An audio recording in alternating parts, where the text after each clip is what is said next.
తన చిన్ననాటి గురువు ప్రముఖ కవి జయశెట్టి రమణయ్య వద్దకు వెళ్లి ఆశీర్వాదం తీసుకున్నారు మాజీ సీఎం కేసీఆర్.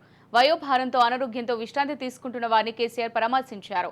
రమణయ్య కుటుంబ సభ్యులు కేసీఆర్ ను సాదరంగా ఆహ్వానించారు. తాను ఇంటర్మీడియట్ చదువుతున్న రోజుల్లో సిద్దిపేట జూనియర్ కాలేజ్లో హిస్టరీ లెక్చరర్ గా తనకు చరిత్ర పాఠాలు నేర్పిన నాటి జ్ఞాపకాలను కేసీఆర్ నెమరు వేసుకున్నారు. ఇంతింతై వటుడింతై అన్నట్టుగా ఎదిగిన తన శిష్యుని చూసి గురువు రమణయ్య ఎంతగానో సంబరపడ్డారు.